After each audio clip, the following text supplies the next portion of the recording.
Good morning dear friend. Ajay chance perfect एवं reasoning classes में आपका स्वागत है। अल्फाबेट पार्ट 29 टाइप 12 के तहत मैंने काइंड्स ऑफ इंटरचेंजिंग की आपसे परिचर्चा की थी। How to determine the kinds of interchanging की मैंने आपसे परिचर्चा की थी। अर्थात पार्ट 29 टाइप 12 के तहत मैंने इंटरचेंजिंग के प्रकार की चर्चा आपसे की थी कि परिवर्तन कितने प्रकार से होते हैं, परिवर्तन कितने प्रकार से किया जाता है। और जिस क्रम में मैंने बताया था कि परिवर्तन पे जो आधारित प्रॉब्लम पूछे जाते हैं, बेसिकली 3 प्रकार के परिवर्तन पे आधारित प्रश्न पूछे जाते हैं एग्जाम्स में। It means there are 3 kinds of interchanging, 3 types of interchanging. Interchanging 3 प्रकार के होते हैं: immediate interchanging, alternate interchanging and far interchanging. कैसे हम इस बात का निर्धारण करेंगे? क्योंकि हमने बताया था कि इंटरचेंजिंग से रिलेटेड किसी भी प्रॉब्लम को सॉल्व करने के क्रम में सबसे पहले यह आवश्यक है कि हम इस बात का निर्धारण करें कि दिया गया जो प्रश्न है वो किस प्रकार के इंटरचेंजिंग पे आधारित है। क्योंकि जब तक हम इस बात का निर्धारण नहीं कर लेते तो हम प्रॉब्लम को सॉल्व नहीं कर सकते हैं। To solve problem related to interchanging, when you face problem related to interchanging, at first we should determine the type of interchanging. कहने का अभिप्राय है कि इंटरचेंजिंग पर आधारित किसी प्रश्न से जब मेरा सामना होता है तो सबसे पहले यह आवश्यक होता है, यह जरूरी होता है कि हम इस बात का निर्धारण करें कि दिया गया जो प्रश्न है वो किस प्रकार के इंटरचेंजिंग पर आधारित है, और इसके उपरांत हम संबंधित इंटरचेंजिंग के कंसेप्ट्स के आधार पे ऐसे प्रश्नों को इजीली सॉल्व कर सकते हैं। जिस क्रम में मैंने बताया था कि how to determine the kinds of interchanging, इसकी परिचर्चा मैंने पार्ट 29 टाइप 12 के तहत ही की थी। लेकिन फिर से एक बार मैं आज उसी तथ्यों को ब्रीफिंग कर देना चाहता हूं, उसका संक्षिप्त स्वरूप आपके सामने रखना चाहता हूं। एंड आफ्टर ऑल आज मैं, जैसा कि मैंने पिछले लेक्चर में बताया था कि पार्ट 30 टाइप 13 के तहत हम इंटरचेंजिंग बेस्ड प्रॉब्लम की पूर्ण रूपरेखा और आधारित प्रश्नों को किस प्रकार से हम सॉल्व करते हैं, how to solve easily within second this type of problem, इस प्रकार के प्रश्न को चंद सेकंड में, चंद मिनटों में किस प्रकार से हल किया जाता है, उन तथ्यों से आज हम आपका परिचय कराने वाले हैं। लेकिन उससे पहले हम एक बार brief account on kinds of interchanging आपसे परिचर्चा करना चाहते हैं। सबसे पहले मैं इंटरचेंजिंग के बारे में बताना चाहता हूं कि परिवर्तन क्या होता है।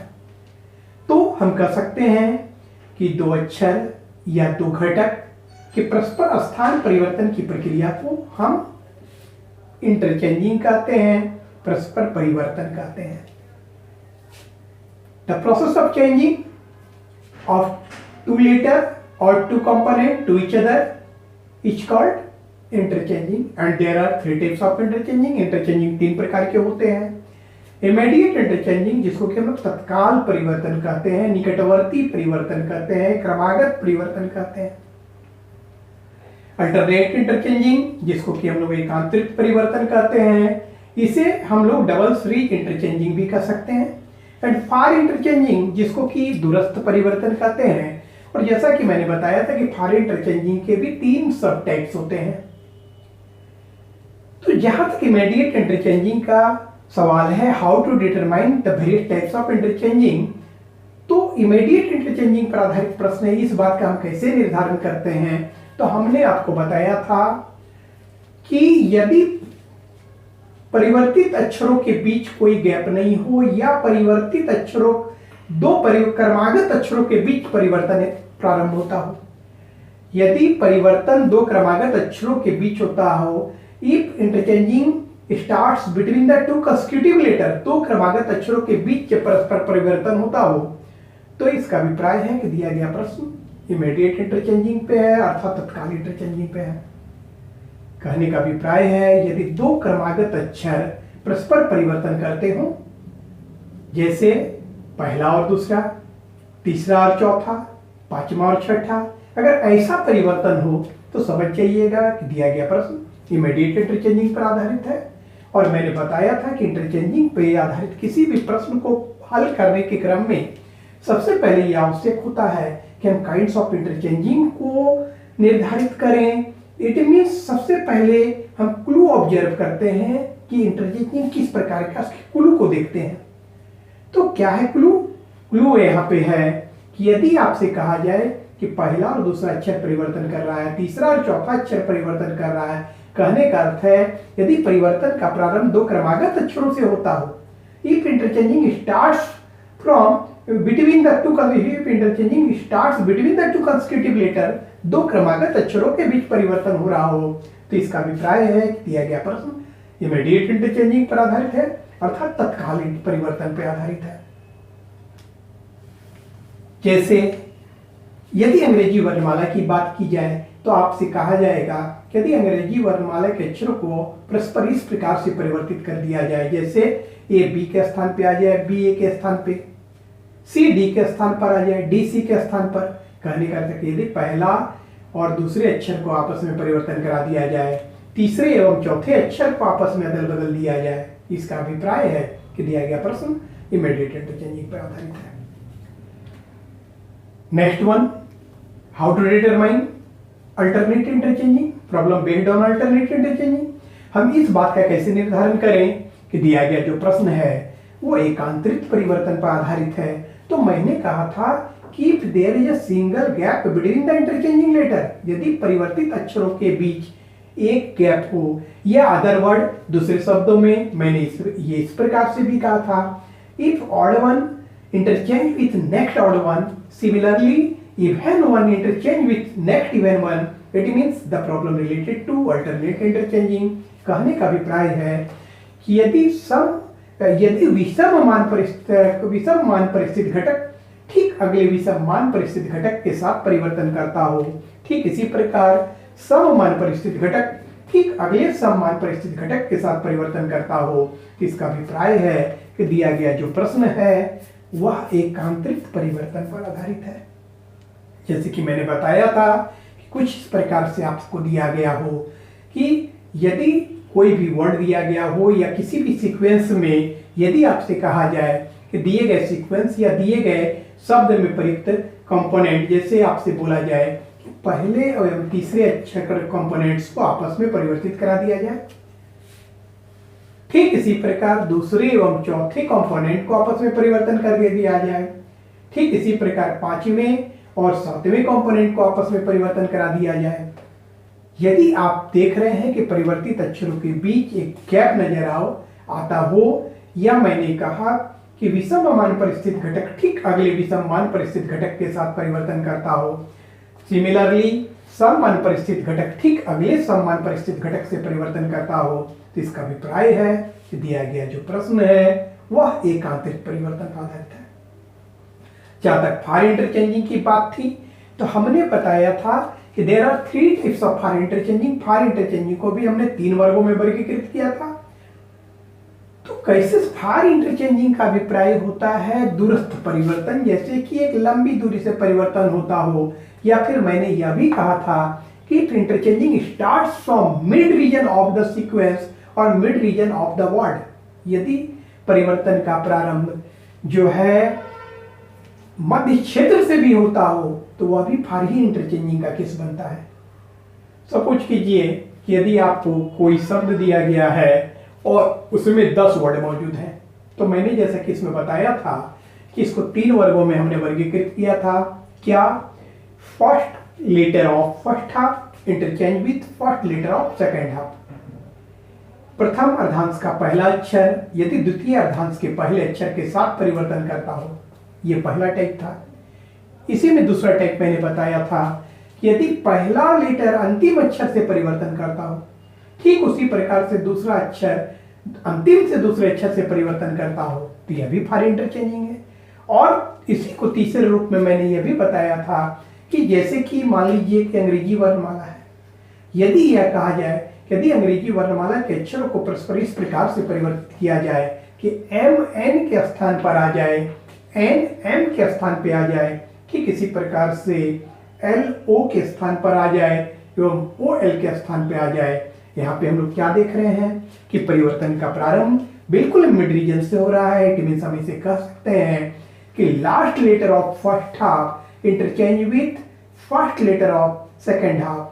It means this type of interchanging related to four interchanging. और मैंने यह भी बताया था कि फॉर इंटरचेंजिंग का पहला टाइप, दूसरा टाइप और तीसरा टाइप को हम कैसे आइडेंटिफाई करेंगे। तो मैंने बताया था कि यदि परिवर्तित अक्षरों के बीच का अंतर, if difference comes out every time same, यदि परिवर्तित अक्षरों के बीच का अंतर प्रत्येक बार समान आता हो, तो यह फॉर इंटरचेंजिंग का पहला टाइप कहलाएगा। और हमने बताया था कि अगर फर्स्ट एंड लास्ट का परिवर्तन हो या परिवर्तन का प्रारंभ मिड रीजन से होता हो, तो ऐसी स्थिति में क्या होता है, बेसिकली जो सेकेंड और थर्ड टाइप हमने फॉर इंटरचेंजिंग की पर चर्चा की थी, तो उस क्रम में भी मैंने बताया था कि बेसिकली दोनों एक ही चीज है, केवल भाषाई अंतर होता है। प्रश्न को रिप्रेजेंट करने के क्रम में भाषाई अंतर दिए जाते हैं। बेसिकली दोनों का रिजल्टेंट सेम होता है, क्योंकि पहला और अंतिम का जैसे भी परिवर्तन हो या मिड रीजन से अगर परिवर्तन का प्रारंभ हो, तो इससे स्पष्ट होता है कि जो भी सीक्वेंस या जो भी वर्ड दिया गया है वो कंप्लीटली रिवर्स ऑर्डर में परिवर्तित हो जाएगा, विपरीत क्रम में परिवर्तित हो जाएगा और उसमें कुछ नहीं होता है। तो इस प्रकार से मैंने इंटरचेंजिंग की ब्रीफिंग की। मैंने बताया कि if two components or two letter interchange their place to each other, the process of changing is called interchanging. और इस क्रम में मैंने बताया there are three types of interchanging: immediate interchanging, alternate interchanging and four interchanging. और मैं आज आपके समक्ष सबसे पहले इमीडिएट इंटरचेंजिंग की परिचर्चा करने जा रहा हूं। इमीडिएट इंटरचेंजिंग अर्थात तत्काल परिवर्तन, और जैसा कि मैं यहाँ लिखा हूं इमीडिएट इंटरचेंजिंग तत्काल परिवर्तन या निकटवर्ती परिवर्तन, क्रमागत परिवर्तन। तो मैंने यह बताया था कि यदि परिवर्तन का प्रारंभ दो क्रमागत अक्षरों से होता हो, if interchanging starts with two consecutive letter या टू कंसेक्यूटिव कंपोनेंट, या मैंने यह भी बोला कि there is no gap between the interchanging letter और इंटरचेंजिंग कंपोनेंट, यदि परिवर्तित अक्षरों के बीच या परिवर्तित घटकों के बीच कोई गैप नहीं हो, अर्थात परिवर्तित अक्षर दो क्रमागत अक्षरों के बीच परिवर्तन जारी रहे, तो इसका अभिप्राय है यदि दो क्रमागत अक्षरों के बीच परिवर्तन प्रारंभ होता हो, तो इसका अभिप्राय है कि परिवर्तन इमीडिएट इंटरचेंजिंग पे आधारित है, या जो प्रश्न है वो तत्काल परिवर्तन पे आधारित है। तो आइए हम लोग इमीडिएट इंटरचेंजिंग को देखते हैं। और मैंने बताया था कि इंटरचेंजिंग से रिलेटेड किसी भी प्रॉब्लम को बनाने के क्रम में सबसे पहले इस बात का निर्धारण करने का प्रयास कीजिएगा कि दिया गया जो प्रश्न है वो किस प्रकार के इंटरचेंजिंग पर है, क्योंकि संबंधित इंटरचेंजिंग से रिलेटेड जो कॉन्सेप्ट है, जो अप्रोच है, उनका प्रयोग करके हम इजीली इस प्रकार की प्रॉब्लम को सॉल्व कर सकते हैं। तो चलते हैं इमीडिएट इंटरचेंजिंग पे। और इमीडिएट इंटरचेंजिंग के बारे में मैंने बताया कि if there is no gap between the interchanging letter, if there is no gap between the interchanging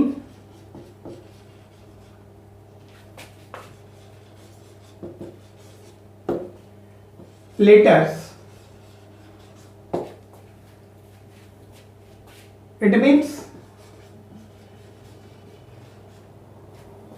this type of problem related to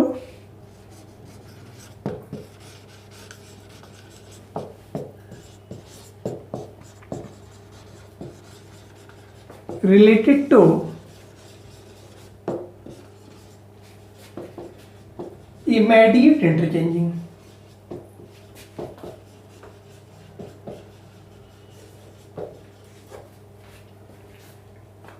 कहने का अभिप्राय है कि हम इसे कई इस प्रकार से भी कर सकते हैं कि यदि परिवर्तित अक्षरों के बीच कोई गैप नहीं हो, यदि परिवर्तित अक्षरों के बीच कोई गैप नहीं हो, यदि परिवर्तित अक्षरों के बीच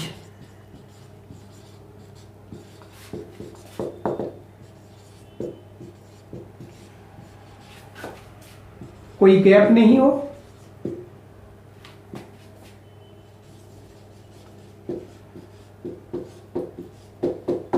अर्थात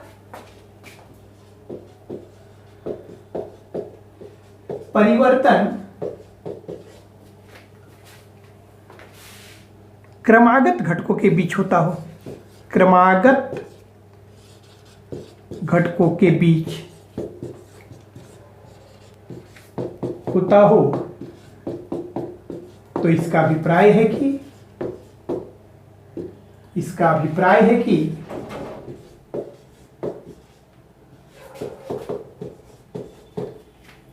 दिया गया प्रश्न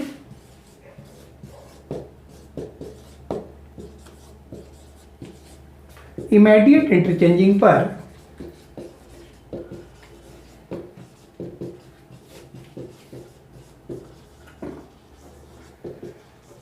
आधारित है। मैंने आपको बताया इमीडिएट इंटरचेंजिंग के बारे में कि if there is no gap between the interchanging letter or interchanging components, it means this type of problem related to immediate interchanging। कहने का अभिप्राय है कि यदि परिवर्तित अक्षरों के बीच कोई गैप नहीं हो, अर्थात परिवर्तन क्रमागत अक्षरों के बीच होता हो, तो इसका अभिप्राय है कि दिया गया जो प्रश्न है वो इमीडिएट इंटरचेंजिंग पर आधारित है। और हमने बताया कि इंटरचेंजिंग से रिलेटेड किसी भी प्रॉब्लम को सॉल्व करने के क्रम में जब भी हमारा इंटरचेंजिंग से रिलेटेड प्रॉब्लम से सामना होता है, तो सबसे पहले ये आवश्यक है कि हम इस बात का निर्धारण करें कि दिया गया जो प्रश्न है किस प्रकार के इंटरचेंजिंग पर आधारित है। It means clue of interchanging, कि इंटरचेंजिंग किस प्रकार से हो रहा है।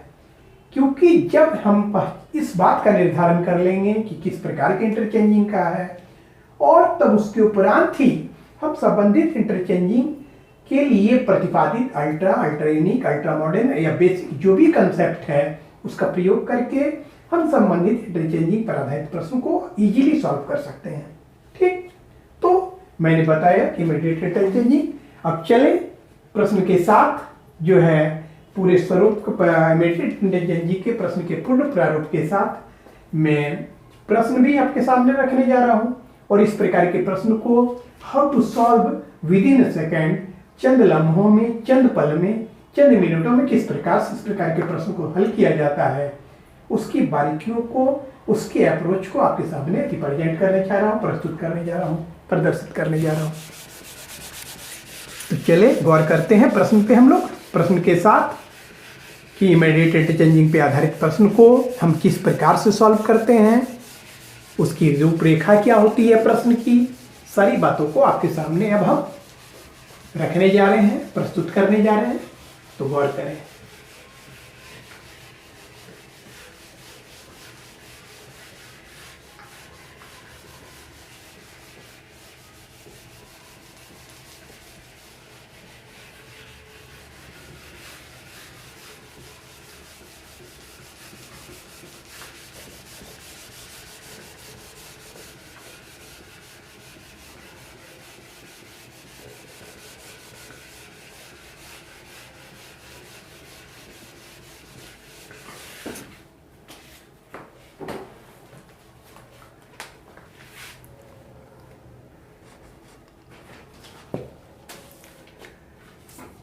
यदि शब्द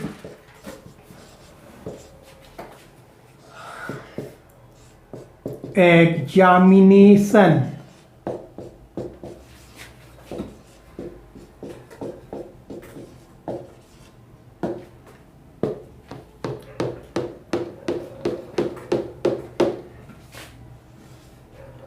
एग्जामिनेशंस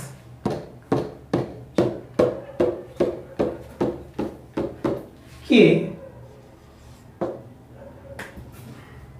पहले एवं दूसरे अक्षर को परस्पर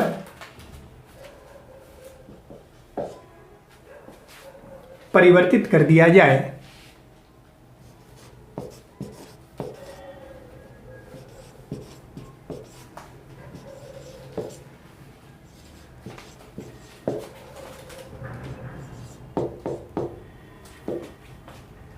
इसी प्रकार तीसरे एवं चौथे अक्षर को भी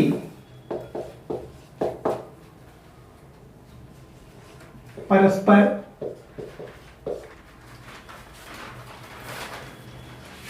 परिवर्तित कर दिया जाए।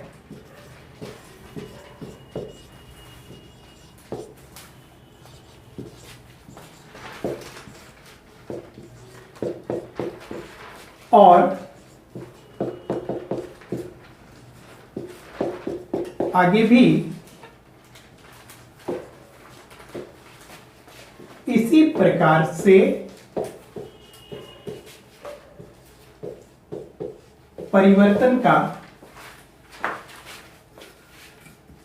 क्रम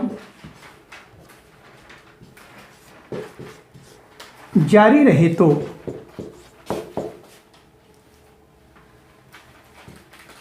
आपके दाईं से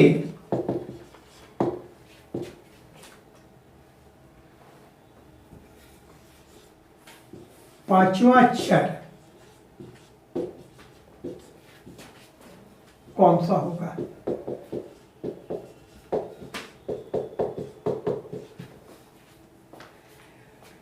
कहा गया है कि यदि शब्द एग्जामिनेशन के पहले एवं दूसरे अक्षर को परस्पर परिवर्तित कर दिया जाए, इट मीन्स पहले एवं दूसरे अक्षर को परस्पर अदल बदल कर दिया जाए।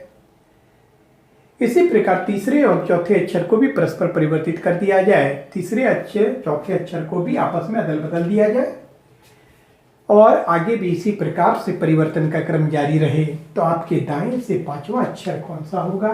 कहने का अभिप्राय है, किसका अभिप्राय है कि परिवर्तन के बाद जो स्ट्रक्चर होगा उस स्ट्रक्चर के तहत आपको दाएं से पांचवें नंबर पे कौन सा अक्षर आएगा, इस बात को आपको निकालने को कहा जा रहा है। इस बात को हमें ज्ञात करना है। जो कैंडिडेट इंग्लिश में समझना चाहते हैं मैं उनके लिए भी बता देना चाहता हूं। ये प्रश्न क्या है?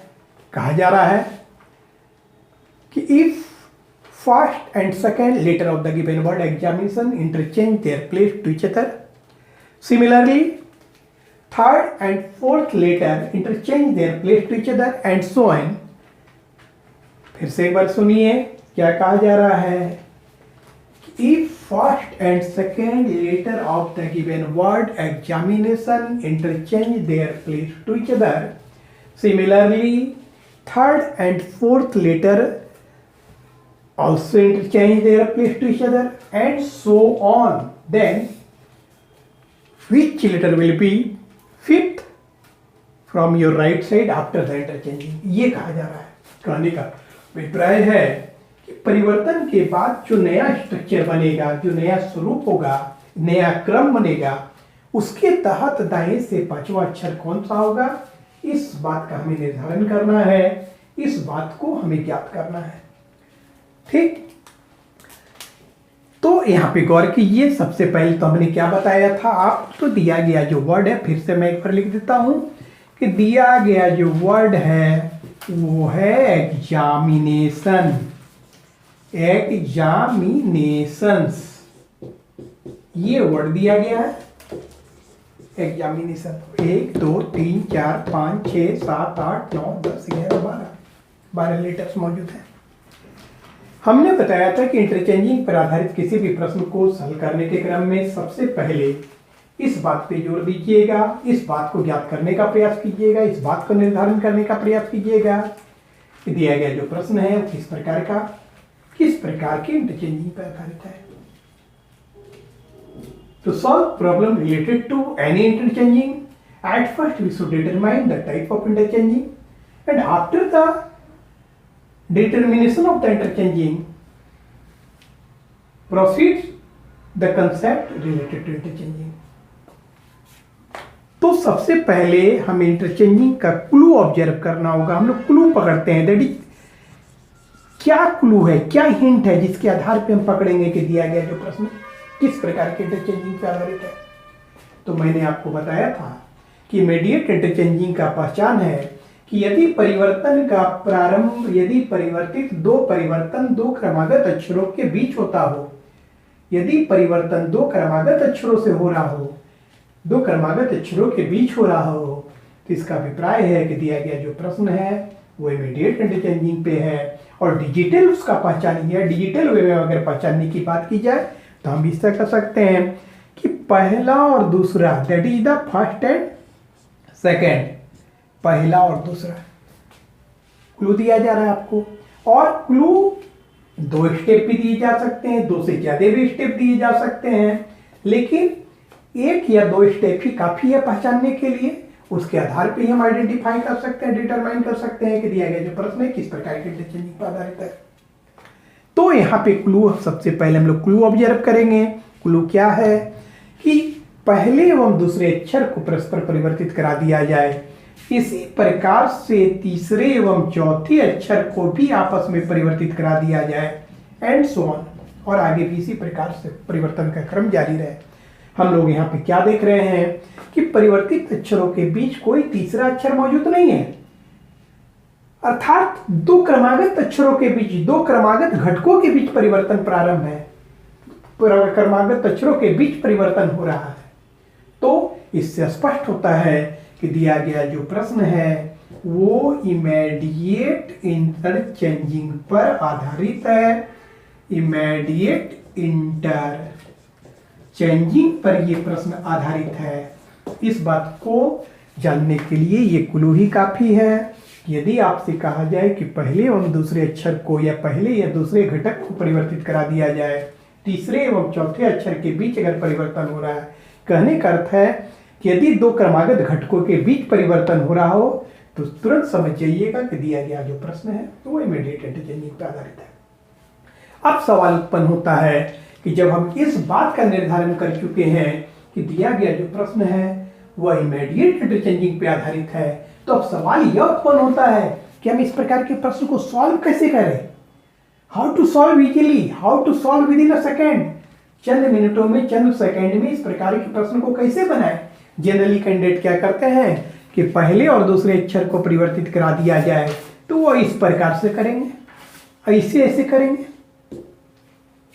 तो अगर ऐसे अगर आप करेंगे तो इस प्रतिस्पर्धा की रेस में आप पिछड़ जाइएगा। प्रतिस्पर्धा के रेस में अपनी एक मुकाम हासिल करने के लिए, अपना एक स्थान बनाने के लिए यह अनिवार्य है कि आप अन्य से कुछ हट कर करें। जनरली कैंडिडेट, जनरली टीचर इस प्रकार से करते हैं।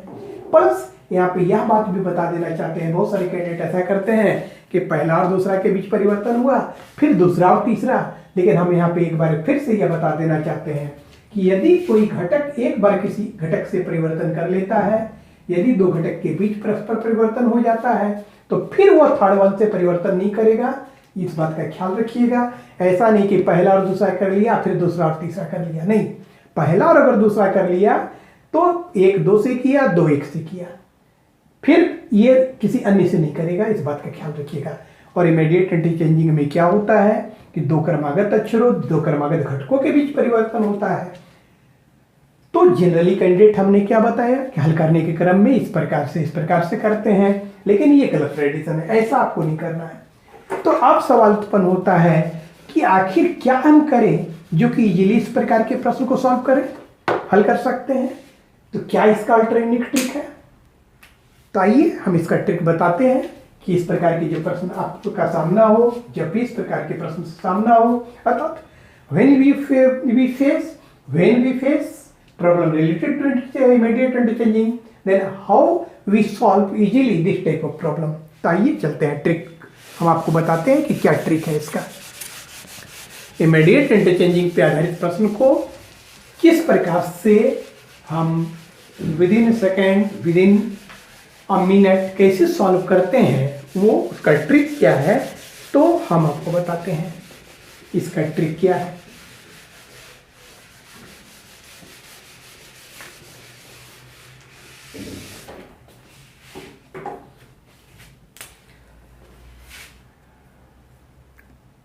Ultra unique trick, ultra unique trick.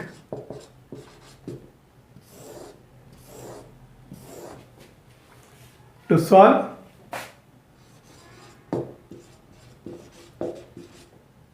Problem related to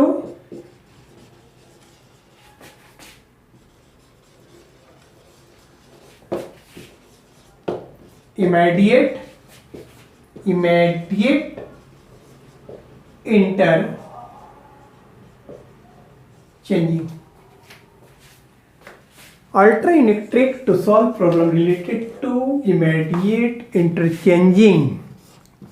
कहने का अभिप्राय है कि इमीडिएट इंटरचेंजिंग के आधारित प्रश्न को हल करने का अल्ट्रा यूनिक ट्रिक क्या है, किस प्रकार से हम इजी वे में इस प्रकार के प्रश्न को सॉल्व कर सकते हैं। तो क्या है हम यहाँ पे बताना चाहेंगे। At first mark the pair, जब भी आपका सामना इमीडिएट इंटरचेंजिंग पे आधारित प्रश्न से हो, इसका ट्रिक सिंपल है कि mark the pair, mark the pair, mark the pair and select the required letter on the required position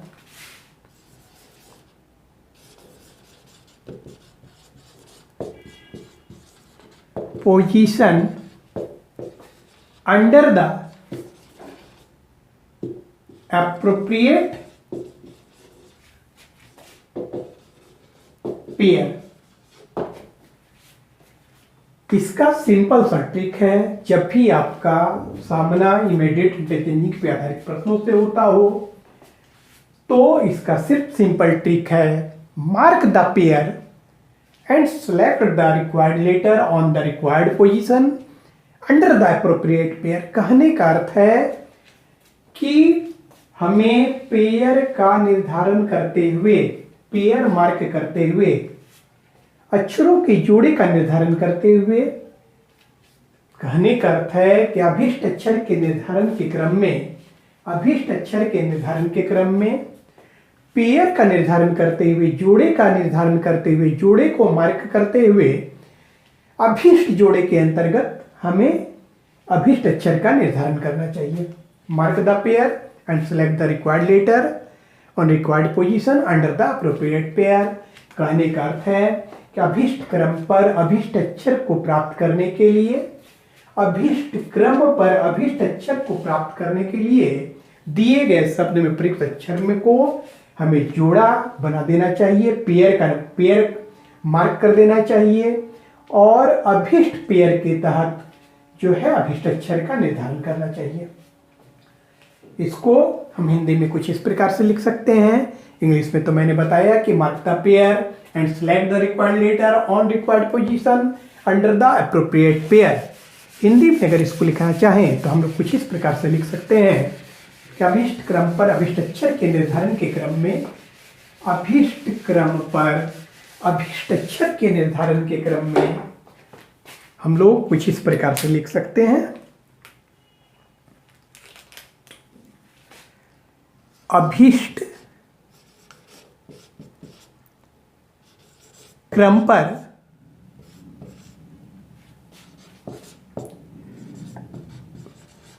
अभीष्ट अक्षर के निर्धारण के क्रम में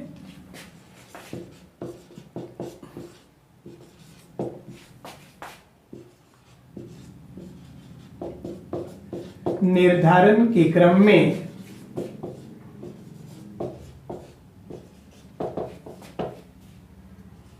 अक्षरों ऑब्लिक घटकों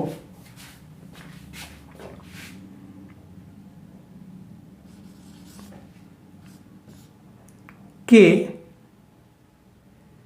पेयर को फॉर्म करते हुए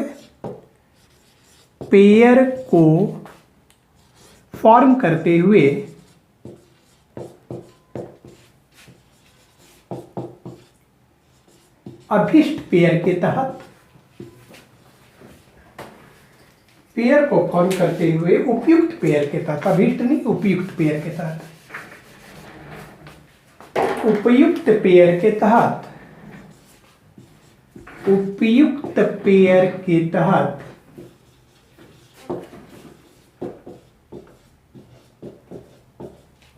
अभिष्ट अक्षर का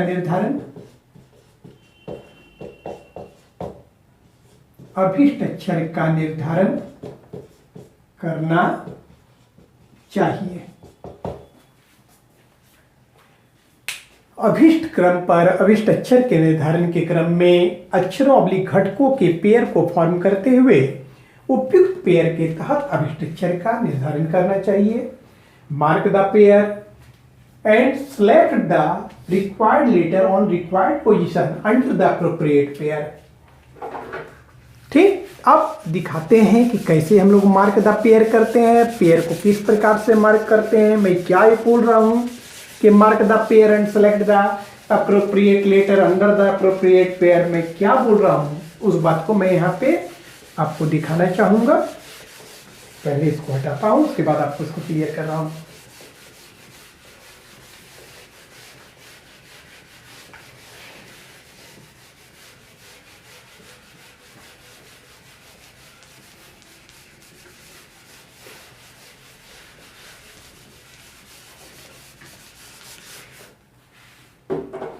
जैसा कि वर्ड हम लोगों को दिया गया था, एग्जामिनेशन,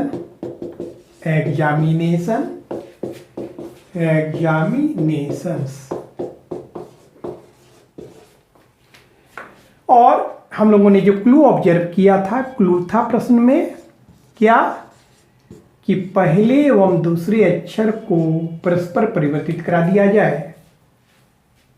इसी प्रकार तीसरा एवं चौथा अक्षर परस्पर परिवर्तन कर ले। तो जैसा कि हम लोगों ने समझा, क्लू के आधार पे इस बात का हम लोगों ने निर्धारण किया था कि दिया गया जो प्रश्न है वो इमीडिएट इंटरचेंजिंग पर आधारित है। इतना समझने के लिए काफी है कि दिया गया जो प्रश्न है इमीडिएट इंटरचेंजिंग पर है, क्योंकि हमने बताया था कि इंटरचेंजिंग पे आधारित किसी भी प्रश्न को हल करने के क्रम में सबसे पहले इस बात का निर्धारण कीजिएगा कि दिया गया जो प्रश्न है किस प्रकार का इंटरचेंजिंग पे है, और अलग अलग टाइप के इंटरचेंजिंग के अलग अलग क्लू हैं। जैसा कि यहाँ पे देखा आपने कि परिवर्तन का जो प्रारंभ है दो क्रमागत अक्षरों से हो रहा है, परिवर्तन दो क्रमागत अक्षरों के बीच हो रहा है। Interchanging between the two consecutive letter दो क्रमागत अक्षरों के बीच हो रहा है, जिससे स्पष्ट होता है कि दिया गया जो प्रश्न इमीडिएट इंटरचेंजिंग पे है। और हमने बताया कि इमीडिएट इंटरचेंजिंग को सॉल्व करने का सिंपल कंसेप्ट है, सिंपल ट्रिक है कि mark the pair and select the required later on required position under the appropriate pair. कहने का अर्थ है कि अभिष्ट क्रम पर अभिष्ट अक्षर के निर्धारण के क्रम में, अभिष्ट क्रम पर अभिष्ट अक्षर के निर्धारण के क्रम में दिए गए शब्द या दिए गए घटक को सर्वप्रथम हमें पेयर फॉर्म कर लेना चाहिए और उपयुक्त पेयर के तहत जो है अभिष्ट अक्षर का निर्धारण करना चाहिए। मार्क द पेयर कहने का अभिप्राय है कि क्विक हम लोग ऐसे पेयर मार्क कर देंगे। देखिए जैसे पेयर मार्क कर रहे हैं, जोड़ा बना दे रहे हैं।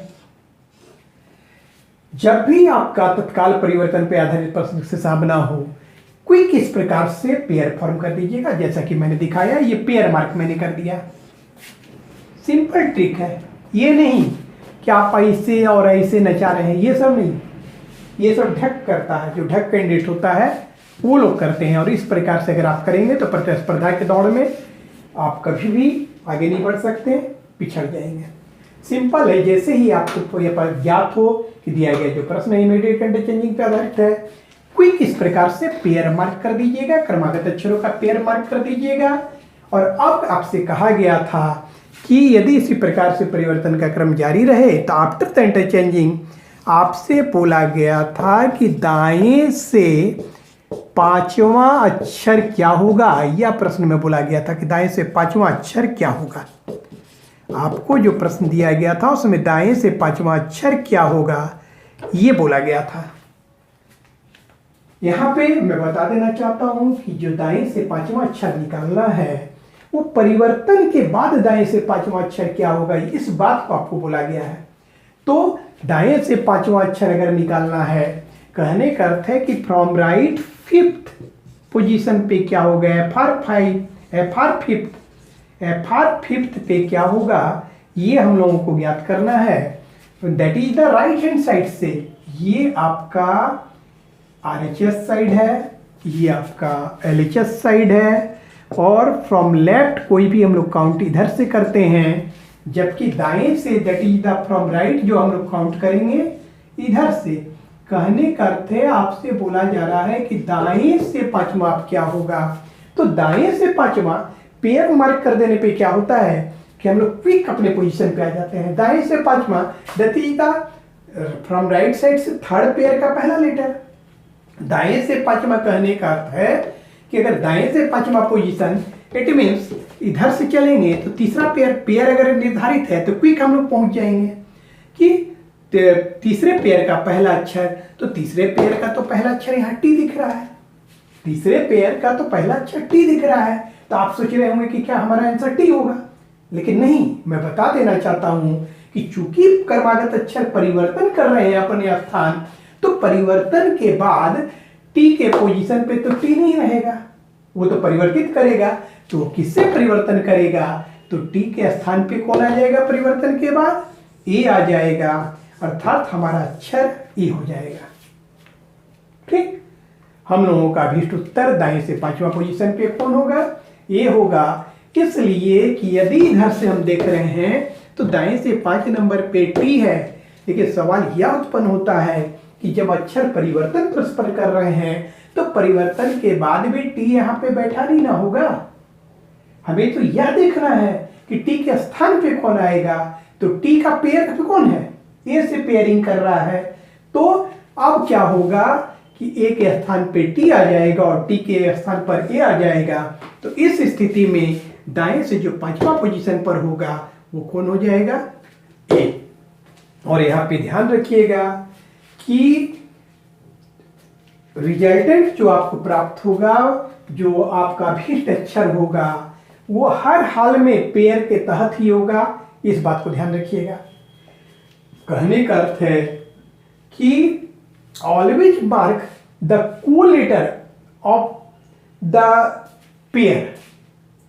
आप जिस क्रम पर पहुंच रहे हैं वहां पे जो अक्षर है वो कभी आपका आंसर नहीं होगा, ठीक ना। उस अक्षर का जो सहयोगी अक्षर है वही आपका आंसर होगा। इस बात का दिमाग में रखिएगा कि आंसर्स जो है रिक्वायर्ड जो लेटर है, अब जिस क्रम पे इमीडिएट इंटरचेंजिंग के केस में आप जिस क्रम पर पहुंचेंगे वहां पे जो अक्षर मौजूद है वो कभी नहीं आंसर होगा। बस इस बात को भी ध्यान रखिएगा कि answers always comes out under the pair. Pair से बाहर कभी नहीं जाएगा। आप जिस भी पेयर के तहत आइएगा उस पेयर से बाहर आंसर नहीं होगा। उसी पेयर में जिस भी पेयर में आप पहुंचेंगे हमें वो उसका जो सहयोगी लेटर होगा वो आपका आंसर होगा, ठीक ना। Answers must be collator of the required position letter. Answers must be collator कहने का अर्थ है कि हम जिस भी क्रम पे आएंगे वहां पे जो अक्षर है उसका उस पेयर के तहत जो सहयोगी लेटर है वो आंसर होगा। कभी भी आप जिस पोजीशन पे आइएगा डायरेक्ट, कहने का अर्थ है कि आप 5 नंबर पे आए तो यहाँ टी दिख रहा है, ये कभी आंसर नहीं होगा। Answers never the required position according the original form. आपका जो ओरिजिनल फॉर्म है, जो आपके ओरिजिनल क्रम है, उस क्रम पे किसी रिक्वायर्ड जो भी पोजीशन है, जो आपका रिक्वायर्ड पोजीशन है वहां पे जो अक्षर है कभी आंसर नहीं होगा। आपको दिमाग पे ये बात बैठा लेना है कि answers always comes out as a collator, ठीक है। हम जिस भी क्रम पे पहुंचेंगे उस क्रम पे जो अक्षर मौजूद है वो कभी आंसर नहीं होगा। उसका जो सहयोगी लेटर है वो आपका आंसर होगा हर हाल में। Answers must be represent as collator. समझ गए? चलते हैं हम लोग दूसरे प्रश्न पे आते हैं।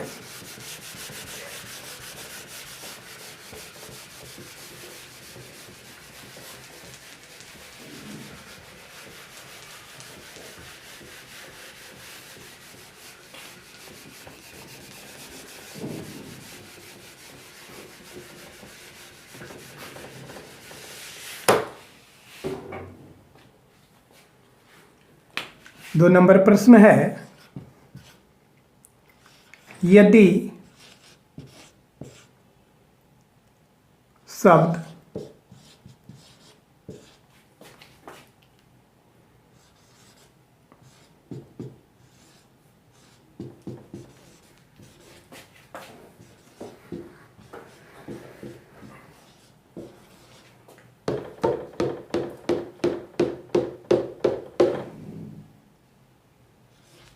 रिजर्वेशंस के पहले एवं दूसरे अक्षर को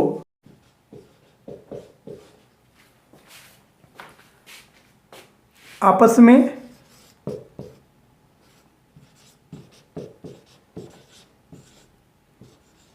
अदल बदल दिया जाए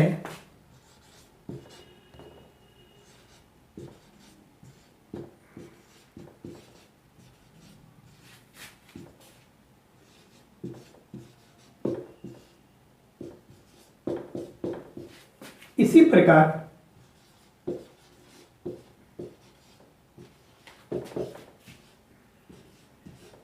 तीसरे एवं चौथे अक्षर को भी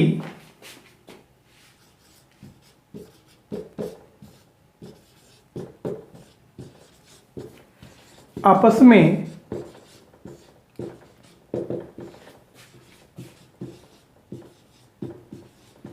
अदल बदल दिया जाए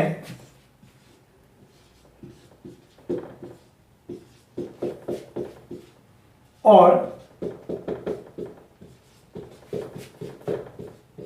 आगे भी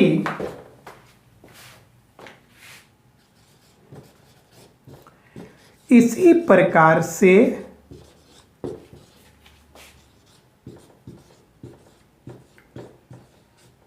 परिवर्तन का क्रम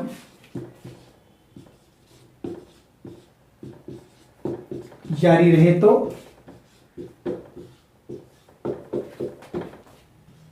आपके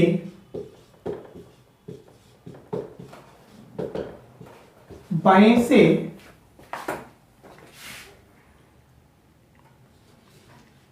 पांचवें,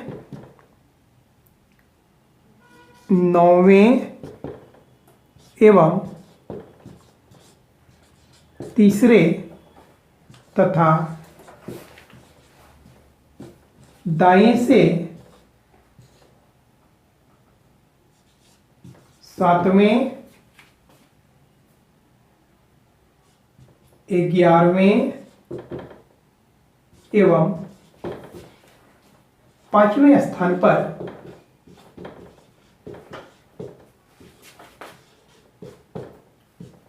क्रमशः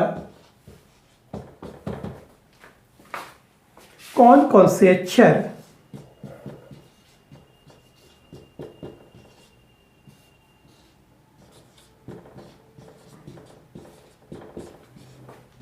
आएंगे,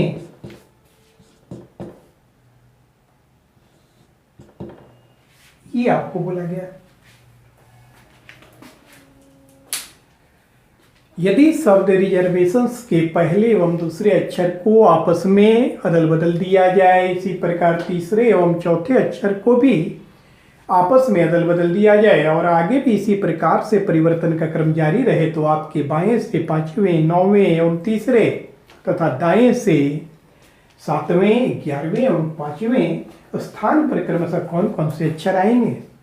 क्या कहा जा रहा है? कहा जा रहा है कि if first and second letter of the given word reservation interchange their place to each other. क्या कहा जा रहा है?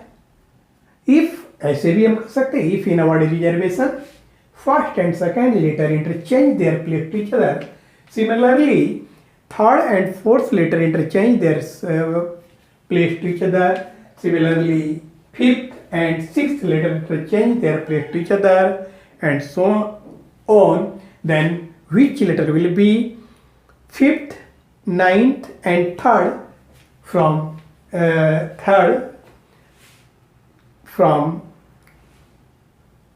left hand side, and seventh, 11th and 5th from right hand side respectively। क्या कहा गया? in the word reservation, if in the word reservation first and second letter interchange their place to each other, similarly third and fourth letter interchange their place to each other, and so on, then which letter will be fifth, ninth and third from left hand side, and also 7th, 11th and 5th from right hand side respectively। ठीक, तो मैंने आपको बताया था, मैं इसको हटा देता हूं ताकि वह बनाने के लिए स्पेस मिले। मैंने आपको बताया था किसी भी प्रश्न को जब भी आपका सामना इंटरचेंजिंग से रिलेटेड किसी भी प्रश्न से होता हो तो सबसे पहले इस बात की निर्धारण करने का प्रयास कीजिएगा, इस बात को निर्धारित करने का प्रयास कीजिएगा, इस बात को ज्ञात करने का प्रयास कीजिएगा कि जो दिया गया जो प्रश्न है वह किस प्रकार के इंटरचेंजिंग से, किस प्रकार के इंटरचेंजिंग पर आधारित है। यह कंपल्सन है। मैंने आपको बताया था कि to solve problem related to any type of interchanging, at first we should determine the type of interchanging, then we proceed the rules and regulations related to related interchanging. कहने का अभिप्राय है कि इंटरचेंजिंग पे आधारित किसी भी प्रश्न से जब आपका सामना हो सबसे पहले इस बात को ज्ञात करने का प्रयास कीजिएगा कि दिया गया जो प्रश्न है वो किस प्रकार के इंटरचेंजिंग पे आधारित है। और जब हम इस बात का निर्धारण कर लेंगे तो संबंधित इंटरचेंजिंग से रिलेटेड जो भी रूल्स, कंसेप्ट, अप्रोच, बेसिक, जो भी अल्टरनेट जो भी अप्रोच है उनका प्रयोग करके आप इजीली सॉल्व कर सकते हैं। तो सबसे पहले हम लोग क्या बोले, हमने बताया था कि सबसे पहले हम लोगों को क्लू ऑब्जर्व करना चाहिए कि क्लू क्या है। तो सबसे पहले हम लोग ऑब्जर्व करेंगे और बाय द क्लू हम लोग आइडेंटिफाई करते हैं कि दिया गया जो प्रश्न है किस प्रकार के इंटरचेंजिंग का है। और जैसा कि आप लोगों को ज्ञात है कि यदि परिवर्तन का प्रारंभ दो क्रमागत अक्षरों से होता हो, यदि दो क्रमागत अक्षरों के बीच परिवर्तन हो रहा हो, if interchanging starts with two consecutive letter, if there is no gap between the interchanging letter, यदि परिवर्तित अक्षरों के परिवर्तित घटकों के बीच किसी प्रकार का कोई गैप नहीं हो, क्रमागत परिवर्तन हो रहा हो, तत्काल परिवर्तन हो रहा हो, तो हम लोग समझ जाते हैं कि दिया गया जो प्रश्न है इमीडिएट इंटरचेंजिंग पर आधारित है। जैसे मैंने बताया था कि पहला और दूसरा, तीसरा और चौथा, तो क्विक इस बात को समझ जाइएगा, दिया गया जो प्रश्न है इमीडिएट इंटरचेंजिंग। और सबसे पहले हम लोग क्लू ऑब्जर्व करते हैं, क्या है कि पहले एवं दूसरे अक्षर को अदल बदल दिया जाए, तीसरे एवं चौथे अक्षर को अदल बदल दिया जाए, इतना ही काफ़ी है। इसके आधार पे ही हम लोग ये निर्धारित कर लेंगे कि दिया गया जो प्रश्न है वह इमीडिएट इंटरचेंजिंग पर आधारित है। और जैसे ही इस बात का हम लोग निर्धारण करते हैं तो इसका सिंपली हमने ट्रिक बताया था, क्या करना है, quick mark the pair and select the required later on required position under the appropriate pair. कहने का अभिप्राय है अभिष्ट क्रम पर अभिष्ट अक्षर के निर्धारण के लिए सर्वप्रथम हम लोगों को पेयर मार्क कर देना है और एप्रोप्रिएट पेयर के तहत हम लोगों को अभिष्ट अक्षर ज्ञात करना है। प्लस मैंने ये बताया था कि answers always comes out under the pair, answer हमेशा हर हाल में पेयर के तहत आएगा। ऑन द रिक्वायर्ड पोजीशन, जिस भी क्रम पे आएंगे, जिस भी पेयर के तहत आइएगा, आंसर्स उसके बाहर कभी नहीं जाएगा। Answers must be under the pair and answers must be code letter of the letter where we come. आप जिस भी क्रम पे आइएगा और ये जो ओरिजिनल क्रम होगा जिस भी क्रम पे आप पहुंचेंगे वहां पे जो अक्षर है वो कभी आपका आंसर नहीं होगा। आंसर ऑलवेज को letter of the letter where we come in original form. कहने का अर्थ है कि मूल क्रम पे हम जिस पोजीशन पे आएंगे वहां पे जो अक्षर है वो कभी आंसर नहीं होगा, बल्कि आंसर हमेशा उसका जो सहयोगी लेटर होगा। Mark always mark your answer as code letter of the that letter where you come. आप जिस क्रम पे पहुंचेंगे वहां पे जो अक्षर है वो कभी आपका आंसर नहीं होगा, उसका जो सहयोगी लेटर है वो आपका आंसर होगा। और आंसर्स कभी भी पेयर से बाहर नहीं जाएगा, इस बात का ध्यान रखिएगा। तो मार्क द पेयर हम लोग कैसे करेंगे, तो देखिए हम लोग मार्क द पेयर कर रहे हैं। ये तुरंत पेयर मार्क कर देंगे, ये जोड़ा बना देंगे। जैसे ही समझेंगे कि दिया गया प्रश्न इमीडिएट इंटरचेंजिंग का है, क्विक पेयर बना दीजिएगा। ये नहीं कि ऐसे ऐसे करते हैं, लड़के लोग ऐसे ऐसे करने लगते हैं, बहुत सारे टीचर ऐसे ऐसे करने लगते हैं, ये सब चीज़ नहीं कीजिएगा, ये सब ढक वाला काम है, समझ रहे हैं ना।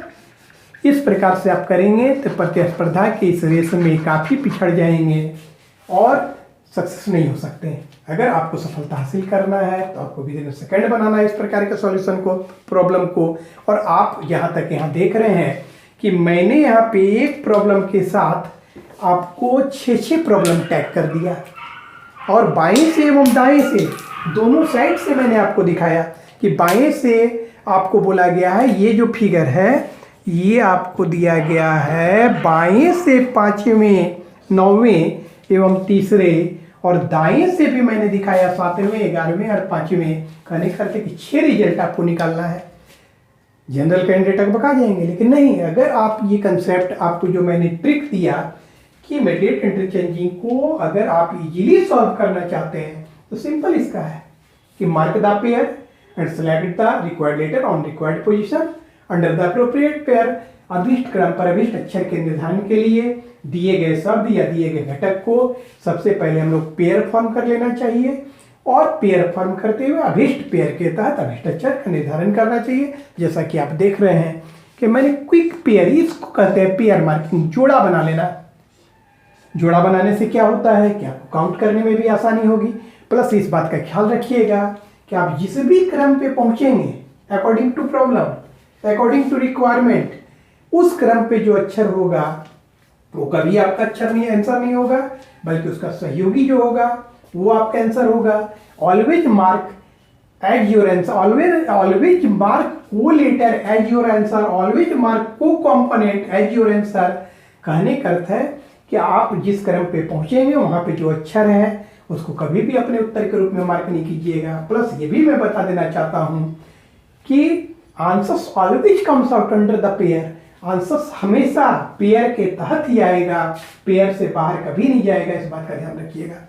तो हम लोगों को कौन कौन पोजीशन पे निकालना है, बाएं से फ्रॉम लेफ्ट हम लोगों को निकालना है 5वें नंबर पे, 9वें नंबर पे और तीसरा, 5वां 9वां और तीसरा 5th 9th and 3rd position पे क्या होगा। और दाएं से हम लोगों को कौन कौन पोजीशन पे निकालना है, तो फ्रॉम राइट हम लोगों को निकालना है, दाएं से कौन कौन से पोजीशन पे निकालना है। तो दाएं से को, जैसा कि आप लोग को मालूम है कि दाएं से को फ्रॉम राइट कहा जाता है, तो दाएं से पे किस किस पोजीशन पे निकालना है, तो दाएं से पे हम लोगों को 7वें पोजीशन पे निकालना है, 7th पे क्या होगा, 11th पे क्या होगा और 5th पे क्या होगा, ये निकालना है हम लोग को पोजीशन पे। ये हमारा रिक्वायर्ड पोजीशन है। FL दैट इज द बाएं से हमारा 5वां पे क्या आएगा, 9वां पे क्या होगा, तीसरा पे क्या होगा, और दाएं से 7वां 11वां 5वां पे क्या होगा। तो बाएं से 5 यदि हम पेयर निर्धारित कर लेते हैं तो इससे हमारा 2 फायदा होता है। एक तो हम लोग क्विक काउंट कर लेते हैं, पेयर फॉर्म रहने पे क्विक काउंट कर लेते हैं कि कैमे पेयर पे गिरेगा। जैसे कि दाएं से 5वां, इसका अर्थ है कि तीसरा पेयर का पहला, ठीक है, 2 2 2 2 करके काउंट तुरंत हो जाता है। दाएं से 5वां अर्थात तीसरा पेयर का पहला, तो यहाँ तो आप आर देख रहे हैं, लेकिन मैं आपको बता चुका हूं कि answers always mark as your answer, always mark code letter as your answer. Always आप हमेशा जो सहयोगी अक्षर है उसको ही आंसर के रूप में मार्क कीजिएगा। आप जिस पोजीशन पे आ रहे हैं अकॉर्डिंग टू रिक्वायरमेंट, वहां जो अक्षर है वो कभी आंसर नहीं होगा, ये दिमाग पे रख रहिएगा। क्योंकि आपका तो दाएं से पांचवा आर दिख रहा है, बाएं से पांचवा आर दिख रहा है, लेकिन क्या परिवर्तन के बाद आर यहाँ बैठा रहेगा? बैठा तो नहीं रहेगा, बल्कि इसके स्थान पे कौन आ जाएगा? तो अंडर द पेयर ही परिवर्तन होगा। तो आर के स्थान पे कौन आएगा? तो भी आएगा, क्योंकि आर भी के स्थान पे आ जाएगा और भी आर के स्थान पे आ जाएगा। तो परिवर्तन के बाद जो मेरा पांचवा अक्षर होगा वो क्या होगा? भी। हम लोग भी मार्क कर दिए। आफ्टर ऑल 9 नंबर पे क्या होगा? तो क्विक, इसका अर्थ है कि पांचवा पेयर का पहला 1 2 3 4 8 हो गया, ये पहला। तो सवाल यहाँ तो आई दिख रहा है, लेकिन क्या आई हमारा आंसर होगा? नहीं। इसका सहयोगी कौन है? ओ। तो हम लोगों का आंसर क्या हो गया? ओ हो गया। और बाएं से तीसरा, तो बाएं से तीसरा, तो यहाँ तो हम देख रहे हैं एस, लेकिन क्या ऐसे यहाँ पे बैठा रहेगा? नहीं, बल्कि एस के स्थान पे कौन आएगा? तो इसका जो पेयर है, सहयोगी है ई, तो हम लोग का ई आंसर आ जाएगा। ठीक उसी प्रकार से जब हम लोग इधर से चलते हैं, दाएं से चलते हैं, कि दाएं से सातवां कौन, अर्थात तीसरे पेयर का जो चौथे पेयर का जो पहला लेटर है वो दाएं से सातवां कहलाएगा, क्योंकि 2 4 6 ये 7, यहाँ तो भी दिख रहा है, लेकिन क्या परिवर्तन के बाद यहाँ पे भी बैठा रहेगा? नहीं, बल्कि इसका स्थान पे कौन आएगा? तो आर। क्योंकि मैं आपको ऑलवेज बता चुका हूँ, always mark code letter as your answer. हमेशा जो सहयोगी अक्षर है उसको आंसर मारने का प्रयास कीजिएगा। अब यहाँ दाएं से 11वां, तो दाएं से 11वां का मतलब है कि हमारा जो छठा पेयर होगा उसका पहला लेटर 1 2 3 4 5 10 1 11, यहाँ पे तो ये बैठा नहीं रहेगा, बल्कि इसका कौन होगा? तो यहाँ पे हम लोग आर को रिप्रेजेंट करेंगे फिर से।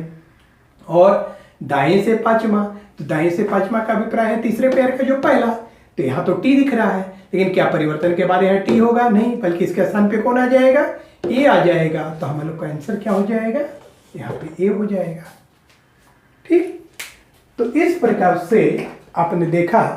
अब एक प्रॉब्लम मैं आपको इंग्लिश वर्जन में डील कर देता हूं।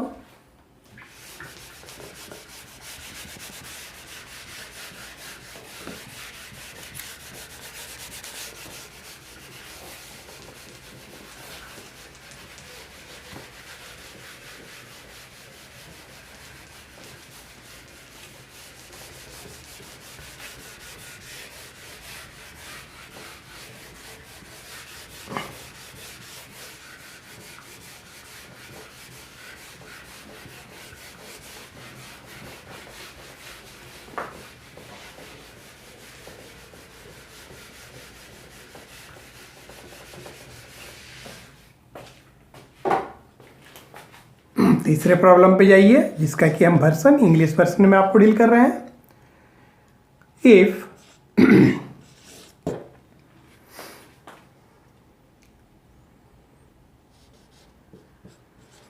First and second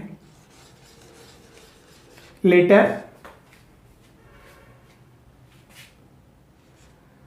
of the given word of the word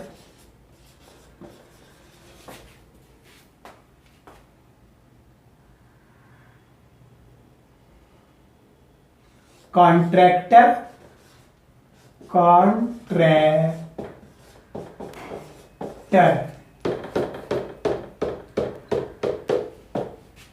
if first and second letters of the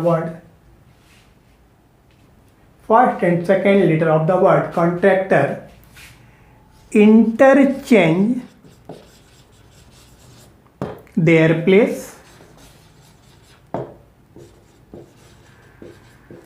to each other. Similarly,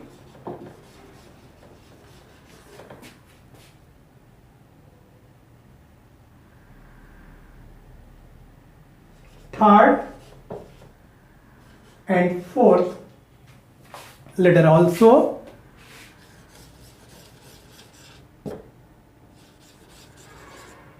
interchange their place to each other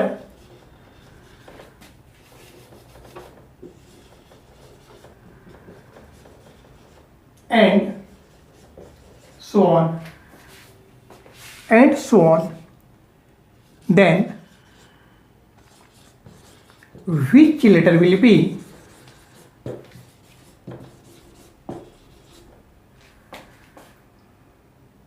eighth,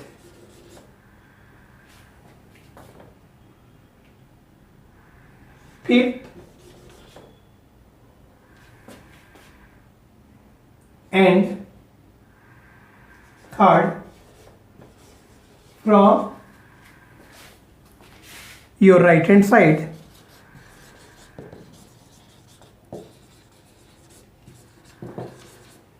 Respectively.